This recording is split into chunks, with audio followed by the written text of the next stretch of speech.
please join me in congratulating Jeff Wilbarger, the recipient of the third 2016 Jacqueline Ananis Award.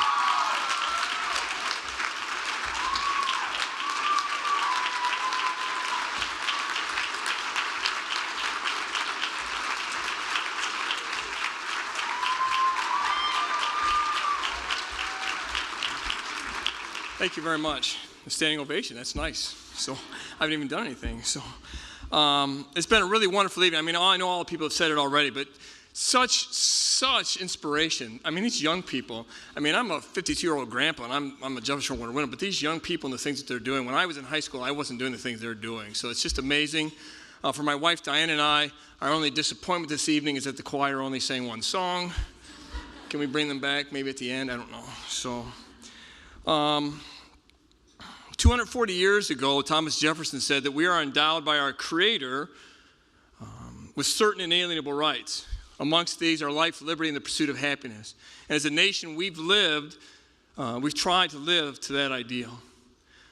But nearly 100 years later, in our failure to do so, our country was embroiled in a civil war where we lost more American lives than in any other armed military conflict in our country's history. And that led Abraham Lincoln to say that we here highly resolve that these dead shall not have died in vain, that this country under God will have a new birth of freedom. Sadly, 100 years after that, Dr. Martin Luther King Jr. said, 50 years ago, a great American in whose symbolic shadow we stand signed the Emancipation Proclamation.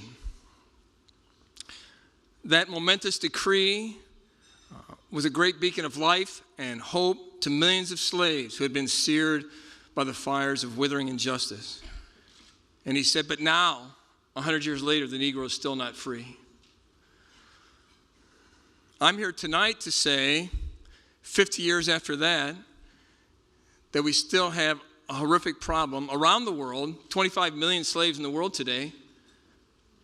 We have more slaves in the world today than at any point in human history. And I'll deviate from my speech because I saw young people here. I'm wondering if there's anyone who's 12 or 13 or 14. Would you be willing to stand for me, please? I'm not going to bring you up on stage. Is there anyone 12, 13, 14, 15? Oh, nice. Thank you.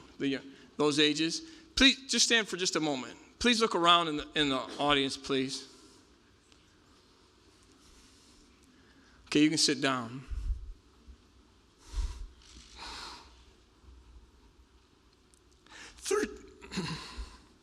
Thirteen is the average age of being trafficked in the U.S. today.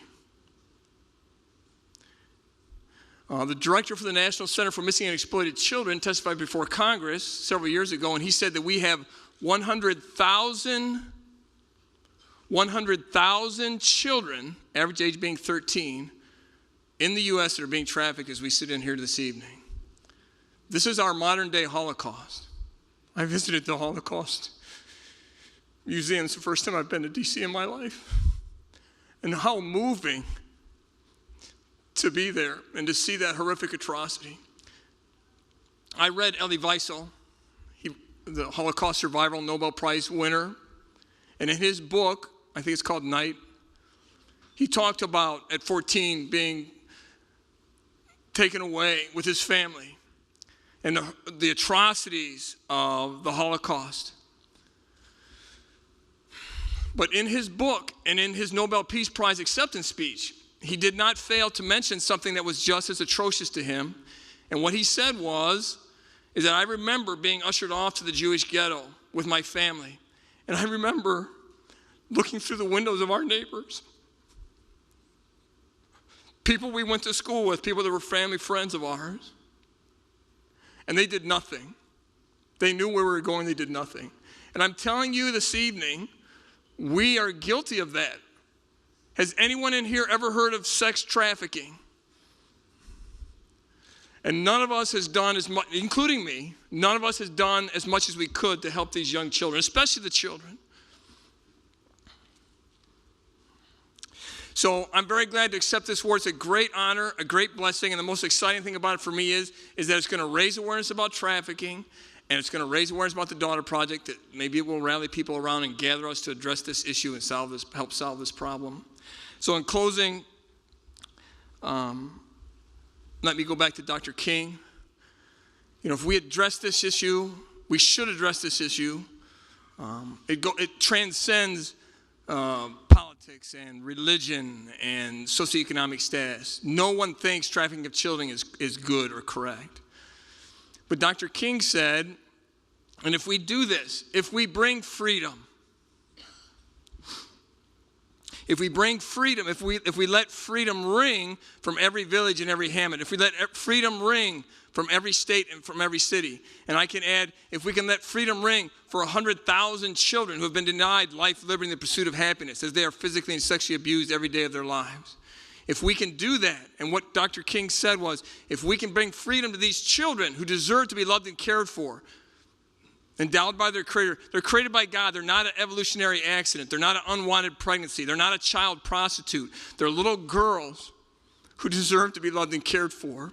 And if we can bring that to them, what he said was, if we can bring freedom to everyone, then we will speed up the day when all of God's children can join hands and sing from the old Negro spiritual, the words that say, free at last, thank God Almighty, we're free at last. Thank you.